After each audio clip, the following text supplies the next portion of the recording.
The massive crystal chamber hummed with the voices of hundreds of alien species as they debated in the grand hall of the Galactic Council. Floating translation devices buzz overhead, converting the chittering, roaring, and melodic sounds into understandable speech for each delegate present. At the center of the chamber, a large holographic display showed a small blue planet orbiting a yellow star in what the locals called the Milky Way galaxy. Ambassador Veltar of the Hegemony stood tall on his 6 legs, his metallic skin reflecting the chamber's lights as he addressed the assembly. His 4 arms gestured toward the spinning image of Earth with practiced authority. Fellow council members, we gather today to discuss the membership application of a species that calls themselves humans. Our scouts have spent 3 cycles observing their homeworld, and the evidence is quite clear about their nature. The display changed to show images of human cities, peaceful gatherings, and what appear to be protest marches with signs reading messages about peace and love. Children played in parks, while adults worked together on various projects. The scenes looked remarkably calm and organized compared to the homeworlds of most galactic species. Fleet Commander Thok of the Koroth war clans snorted loudly from his section of the chamber. His massive frame, covered in battle scars and ceremonial armor, made him look like a walking weapon. These soft creatures spend more time growing plants and writing poetry than building weapons. What possible use could they be to our great alliance? The holographic display shifted again, showing human entertainment broadcasts. Movies and books about war were presented, but they all seemed to focus on the sadness and loss that came with conflict rather than celebrating victory and conquest. Human soldiers in these stories often spoke about missing their families and wanting to return home rather than seeking glory in battle. Look at their response to conflict, Veltar continued, pointing to footage of peace negotiations and diplomatic meetings. When disagreement arises between their various tribal groups, they sit around tables and talk for hours. They create documents and agreements instead of simply conquering the weaker groups. Our behavioral analysts conclude that this species has an unusual fear of physical confrontation. The Zephyrian Collective spoke through their shared consciousness nodes, their multiple voices blending into a harmonious sound. The humans appear to invest significant resources in medical care and disaster relief operations. They send aid to regions affected by natural disasters, even when those areas belong to rival tribal groups. This suggests a species more suited to support roles than combat operations. Several other species murmured their agreement. The evidence seemed overwhelming. Human broadcasts showed extensive peace movements where thousands of individuals gathered to oppose military actions. They built memorials to remember those who died in conflicts, treating war casualties as tragedies rather than honored sacrifices. Their literature is filled with stories about the terrible costs of warfare and the importance of finding peaceful solutions to problems. Ambassador Kethral of the Silicon Commonwealth added her analysis to the discussion. Our intelligence reports indicate that humans often feel guilt and sadness after participating in conflicts. Many of their warriors require special medical treatment for psychological damage caused by battle experiences. This is highly unusual behavior among galactic species. The chamber filled with clicking and chirping sounds as various delegates expressed their amusement.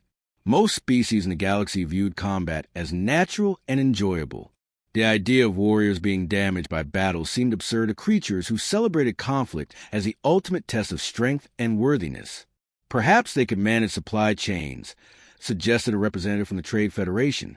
Their organizational skills appear adequate, and they seem comfortable with repetitive tasks that other species find boring. Fleet Commander Thok leaned forward in his chair, which creaked under his massive weight.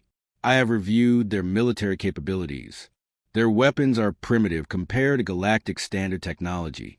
Their largest warships would be classified as patrol boats by our standards. Even their ground forces rely primarily on small projectile weapons rather than proper energy-based systems. The display showed human military parades and training exercises. The soldiers moved with discipline and coordination, but their equipment looked simple and basic. Their vehicles and aircraft appeared functional but unremarkable compared to the advanced technology used by established galactic civilizations. The humans do demonstrate useful qualities, Veltar admitted.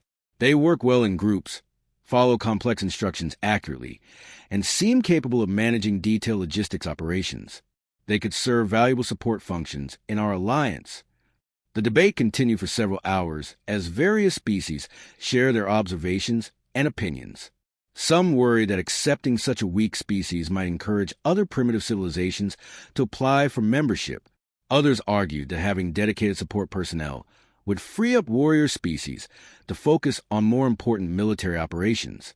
Finally, the Council reached its decision. The vote was closer than expected, but ultimately the majority agreed to accept humanity's membership application. The humans would be classified as a peaceful support species, suitable for civilian infrastructure management, medical assistance, and resource coordination. They would be kept away from military operations where their apparent weakness might prove dangerous to themselves and others. As the session concluded and delegates began filing out of the chamber, none of them suspected they had made a fundamental error in their analysis. The evidence had seemed so clear and convincing that no one thought to question whether they might be misunderstanding what they were observing about this strange new species from the small blue planet. The docking bay of Nexus Station buzzed with activity as a human transport ship slowly maneuvered into position. Dozens of alien species gathered to witness the arrival of the galaxy's newest members, their various forms creating a colorful crowd of scales, fur, metal, and crystalline structures. Some floated in the air, while others stood on multiple legs or slithered across the polished floor. Commander J stepped off the transport ramp with calm confidence, his dark uniform neat and simple compared to the elaborate ceremonial dress worn by many alien delegates. Behind him walked 11 other humans, each carrying themselves with the same relaxed but alert manner that had become their species' trademark during the application process. Cultural specialist Min followed closely, her tablet containing detailed files on every known galactic civilization. She had spent months studying alien customs, languages, and social structures to ensure the human delegation would not accidentally offend their new neighbors. Military advisor Tay remained near the back of the group, his eyes constantly scanning the crowd while maintaining a friendly smile. Fleet Commander Thok towered above the other delegates as he approached the human group. His massive frame cast a shadow over Commander J, who looked up at the alien warrior without showing any sign of fear or intimidation. Welcome to Nexus Station, humans. I am curious to meet representatives of your peaceful species in person. We appreciate the warm welcome, Jay replied to the translation device that hovered between them. Earth is honored to join the Galactic Council and contribute to the prosperity of all member civilizations. The welcoming ceremony proceeded according to ancient galactic traditions. Various alien dignitaries offered formal greetings while clearly studying the newcomers with obvious interest. The humans responded politely to each greeting, showing genuine curiosity about the different species they encountered. Ambassador Veltar presented the humans with ceremonial gifts from several worlds, including crystalline sculptures, rare minerals, and examples of alien artwork. The humans accepted each gift gracefully and offered their own presents in return. Samples of Earth music, literature, and visual art that had been carefully selected to represent their culture's peaceful nature.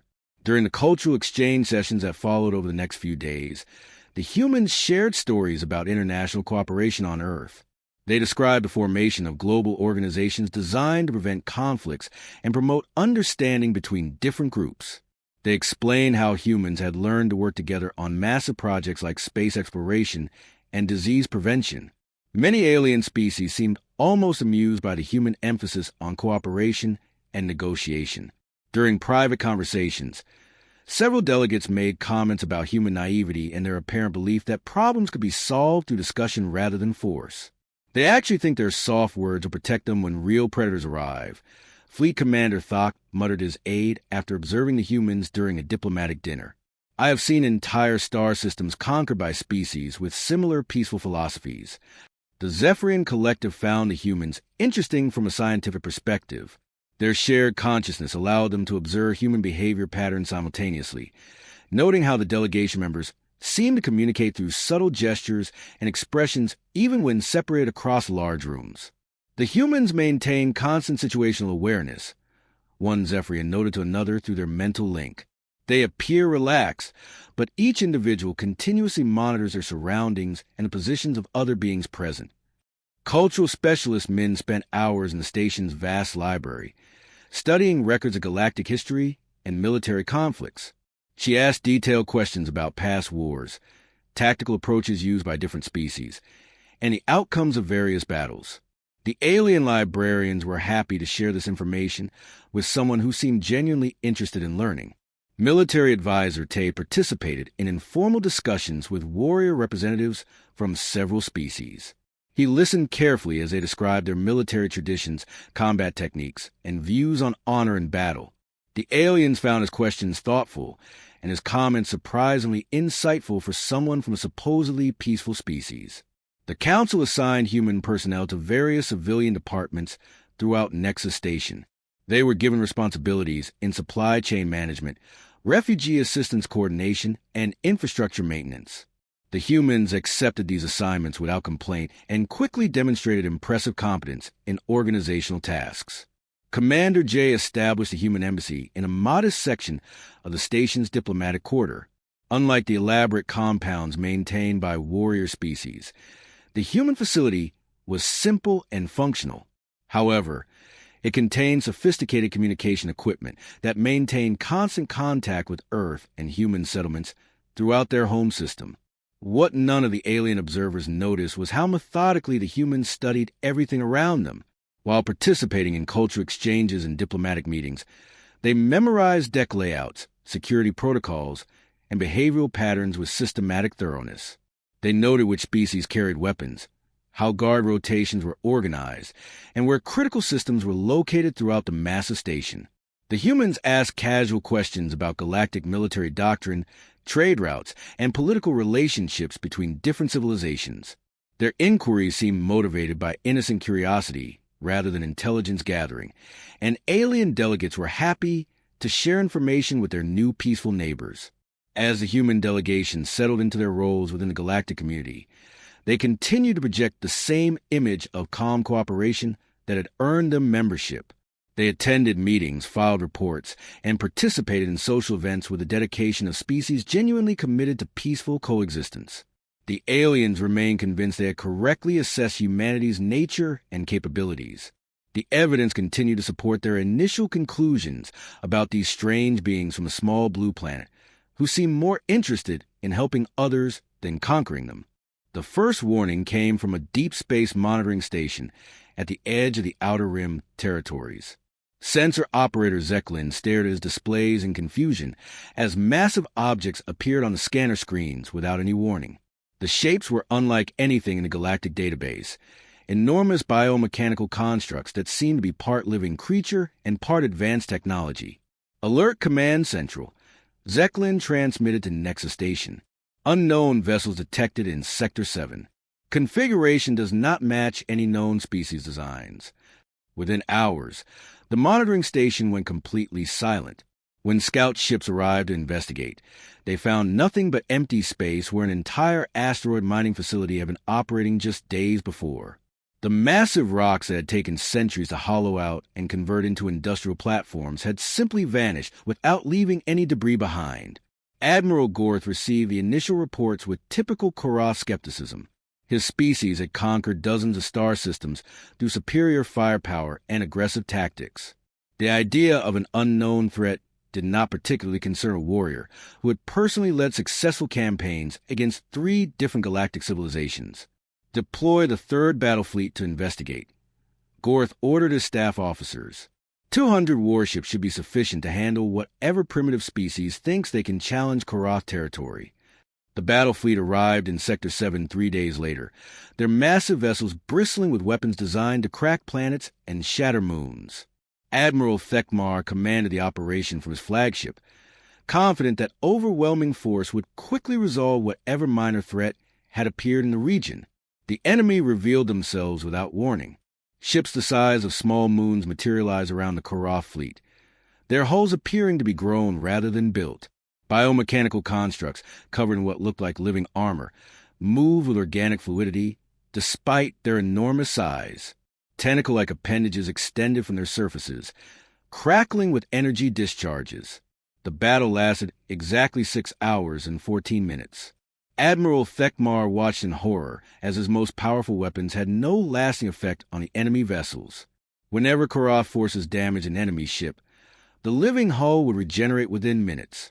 Worse yet, the creatures seemed to learn from each attack, adapting their defenses in real time. "They are absorbing our weapon signatures," reported the fleet science officer. "Each subsequent strike becomes less effective as they modify their hull composition to resist our firepower." By the end of the engagement, 90% of the Third Battle Fleet had been destroyed or captured. The surviving ships barely escaped to carry word of the disaster back to Council space. The enemy had not only defeated the Koroth forces, but had somehow converted destroyed vessels into more of their own biomechanical constructs. The beings called themselves Devourers through the few garbled transmissions intercepted during the battle. They consumed matter and energy to create more ships, turning entire star systems into resources for their expanding fleet. They showed no interest in negotiation or communication beyond announcing their presence and demanding surrender. News of the defeat sent shockwaves through the galactic community. The Koroth were considered the most powerful military force in known space. If their battle fleet could be destroyed so completely, what hope did other species have against this new threat? The crystalline hegemony attempted their own response, sending precision strike forces armed with their most advanced energy weapons. The result was even more catastrophic than the Koroth defeat. The Devourers adapted to hegemony's tactics before the battle even reached full intensity, turning the aliens' own technology against them. The Zephyrian collective tried coordinated swarm attacks, using their shared consciousness to direct thousands of small vessels in perfect synchronization. The Devourers learned to anticipate the collective's mental patterns and countered their movements before they could be executed. System after system fell to the advancing threat. Refugee ships clogged space lanes as entire civilizations fled their homeworlds. Military forces retreated to fortified positions that everyone suspected would not hold for long. Panic spread to the galaxy as reports arrived hourly of new territories being consumed by the unstoppable enemy. Commander J observed the emergency council sessions from the human delegation section. The alien military leaders were responding with conventional approaches: direct confrontation, overwhelming firepower, and territorial defense strategies. Each method failed more completely than the last, as the Devourers incorporated capture technology and learned from every encounter. "The current strategies are not working," Jay noted during a private meeting with his team in the human embassy. "The enemy is adapting faster than the Council forces can modify their tactics." Military advisor Tay studied the battle reports on a secure tablet. "The Council species are excellent warriors, but they are thinking like conquerors facing another conquest force. This enemy operates on different principles entirely." Cultural specialist men pulled up classified files from Earth's military archives. The Devourers are not behaving like any known military doctrine. They seem to follow biological imperatives rather than strategic thinking. As another star system fell to the advancing threat, refugee ships arrived at Nexus Station, carrying survivors who described the horror of watching their worlds being systematically consumed. The biomechanical constructs did not simply destroy. They converted everything into raw materials for creating more of themselves. The galactic community faced an enemy unlike anything they had encountered before. Traditional military thinking proved useless against creatures that could adapt and learn faster than conventional forces could respond. The galaxy needed a completely different approach to warfare, but none of the established civilizations seemed capable of developing new strategies quickly enough to stop the advancing Devourers. The emergency council session filled the great chamber with desperate voices as species after species reported failed attempts to stop the Devourer advance. The massive holographic display at the center showed a map of the galaxy with red zones spreading like an infection across entire sectors. Each red area represented star systems that had been completely consumed. Fleet Commander Gore slammed his armored fist against his chair as he stood to address the assembly. "The fourth battle fleet has been destroyed. The enemy adapted to our new weapon configurations within hours of first contact. We are losing this war faster than we can count our defeats." Ambassador Veltar's metallic skin had lost its usual shine as he spoke with obvious desperation. The hegemony's precision strike teams achieved nothing. The creatures learned to counter our most advanced tactics before we could fully deploy them. How do we fight an enemy that becomes stronger with each battle? The Zephyrian collective spoke through their shared consciousness with voices filled with confusion and fear. Our mental coordination provides no advantage. The Devourers seem to anticipate our collective decisions and counter them before we can act. Commander J had been sitting quietly in the human delegation section, but now he requested permission to address the council. Several alien representatives barely bothered to acknowledge the request. Too focused on their own species' military disasters to care about input from the peaceful support species. The Devourers cannot be defeated using conventional military approaches. Jay began, his voice carrying through the translation systems with unexpected authority. However, Earth's historical archives contain strategic analyses that may prove useful in developing effective countermeasures. Admiral Thekmar's mandibles clicked with obvious irritation. What could your peaceful species possibly know about warfare that the greatest military minds in the galaxy have not already considered? Jay activated his personal holographic display and began presenting data that caused the entire chamber to fall silent. The first file showed ancient human conflicts dating back thousands of years. Battle strategies that demonstrated calculated brutality and tactical innovations that surpassed anything in known galactic military doctrine. The records continue with systematic documentation of warfare techniques that made the assembled aliens increasingly uncomfortable.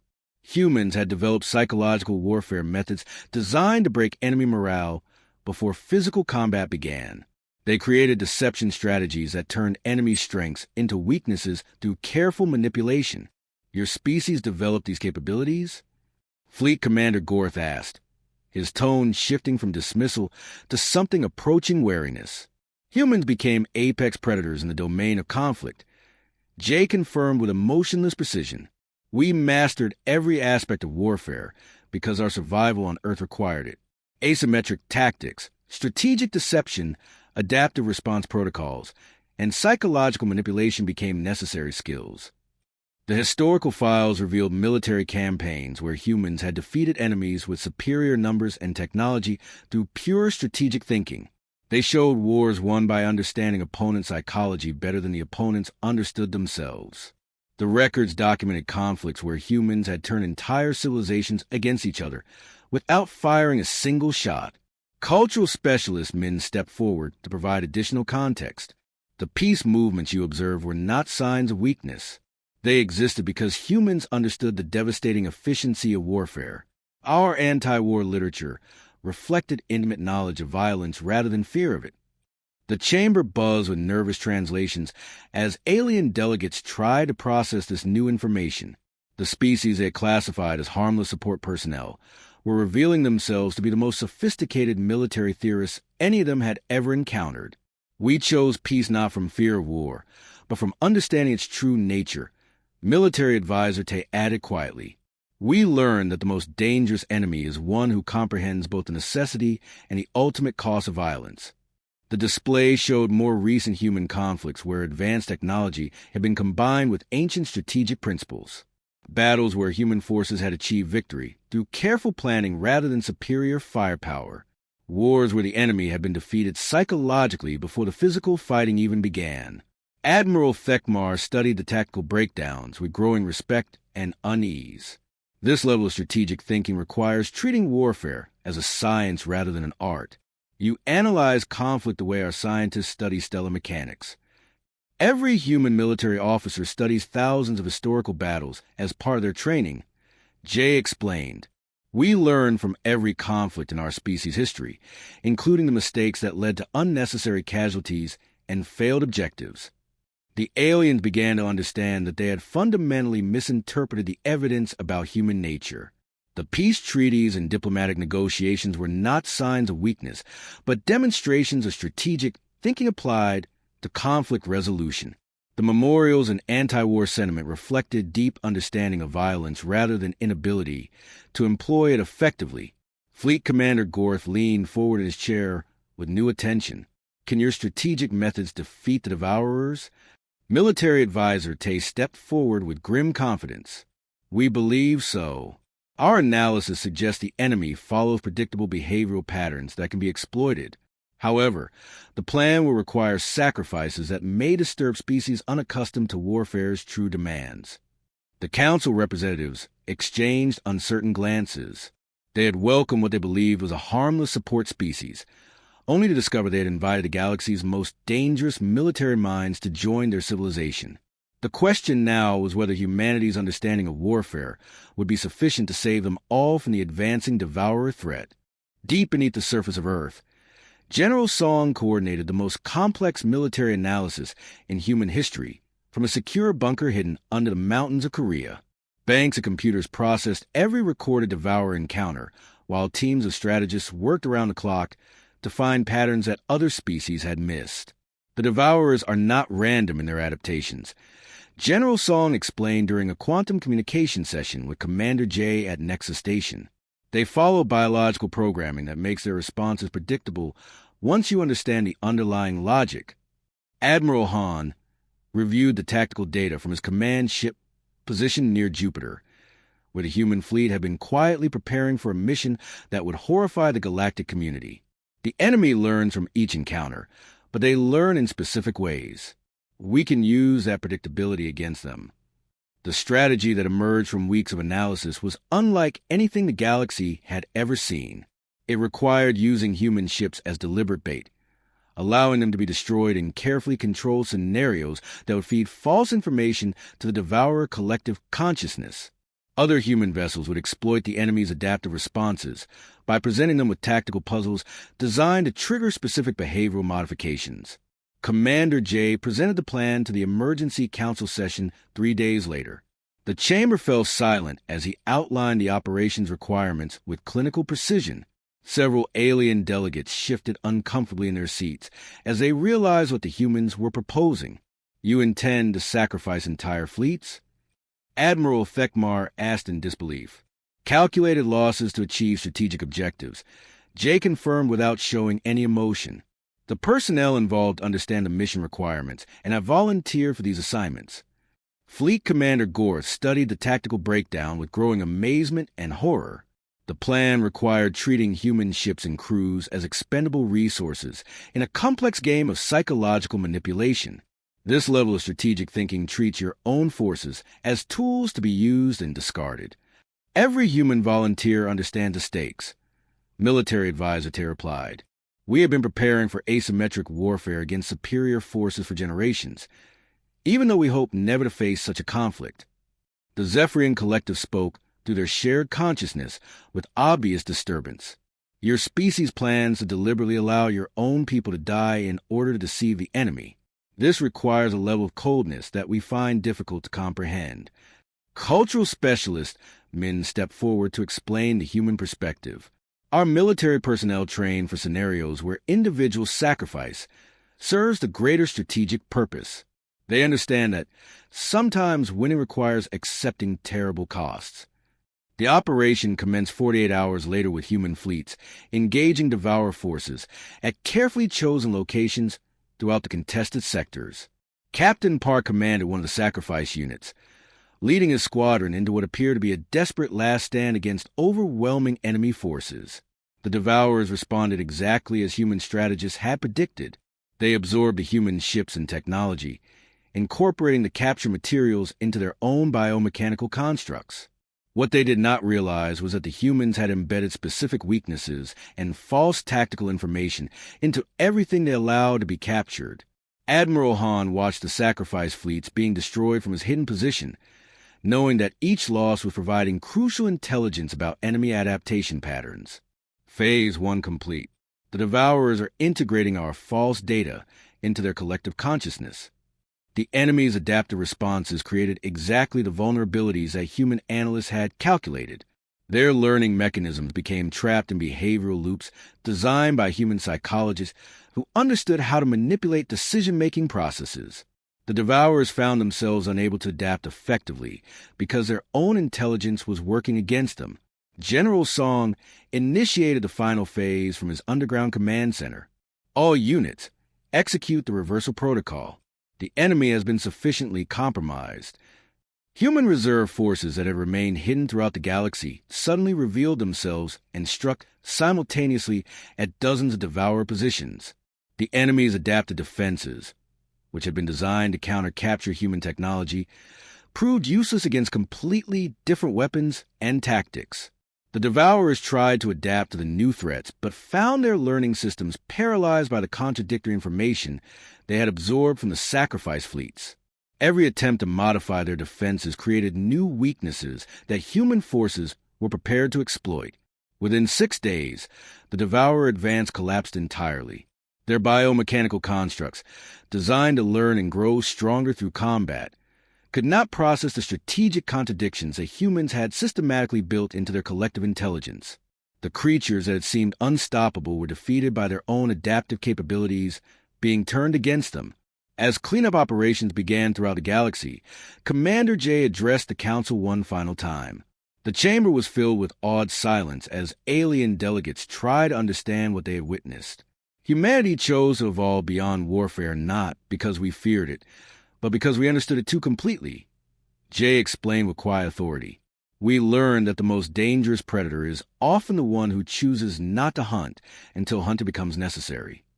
The galactic community realized that their newest members were not the peaceful support species they had appeared to be, but something far more complex and dangerous. Humans had mastered violence so thoroughly that they had transcended the need to use it regularly, but when survival required it, they could employ warfare with sophistication that surpassed anything the galaxy had ever seen. The Council would never again make the mistake of underestimating the species from the small blue planet that had saved them all